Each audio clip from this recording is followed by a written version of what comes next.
Good morning, dear students. Today we are going to start the very first chapter of your empty book. The name of first chapter of your book is The Tusker King and the Moon God. Let's begin the story. There was a big tusker named Mustan who ruled over a huge herd of elephants. The herd means the group of elephants are called herd. The tusker looked like a rain bearing dark cloud in his majesty. Once there was no rain for many years, resulting in a long drought. All the lakes, ponds, rivers, and streams dried up in the jungle, and there was panic among the elephants. Many of their young ones had already died for want of water. Now, the Elephant King Mustan was very much worried. He sent his messengers in all the directions to find out a lake or pond. The messengers went far and wide looking for the source of water. At last, one of the messengers found a deep and huge lake at a far off place at the valley of the mountain. The lake was ever fed with a small stream originating in snow covered peaks.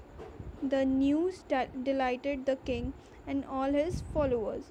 Mustan soon ordered the herd to march to the distant lake. After a week's march, they reached the promised lake, full of deep and clear water with lotus flowers. But near the lake, there was a very big colony of hares. There lived thousands of hares and rabbits. By the way, hares, rabbits are same kind of species. Rabbits come under the species of hares only. Okay. Now, when Mustan came to the lake, followed by his herd of elephants, hundreds of hares, men, women, and children got trampled and died. Many more got wounded. Their burrows were also smashed under the heavy tread of the elephants. Therefore, the king of the hares called an emergency meeting of his ministers, chiefs, and countries to think over the disaster and how to overcome it. One minister suggested that they should leave the place and go to some other part of the forest, but many opposed the idea, saying that it was not wise to leave their ancestral home and the beautiful lake. Ancestral means the place where our ancestors lived, where our grandparents and their parents lived for generations. Okay.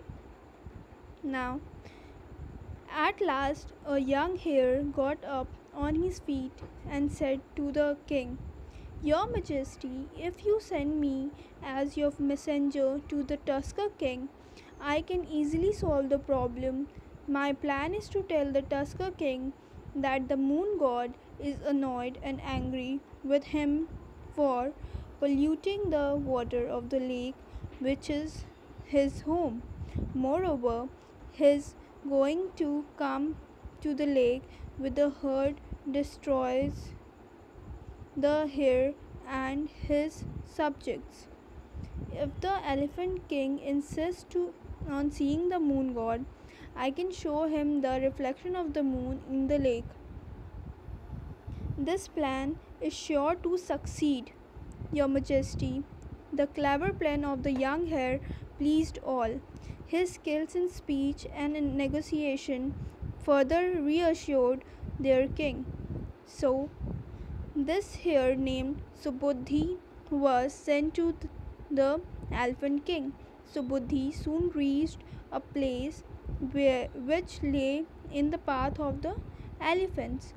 He climbed up a high rock and sat there.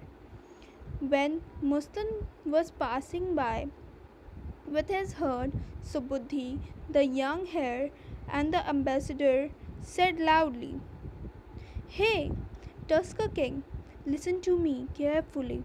I am the messenger of Moon God who is angry with you because you and your herd polluted the water of the lake in which he lives.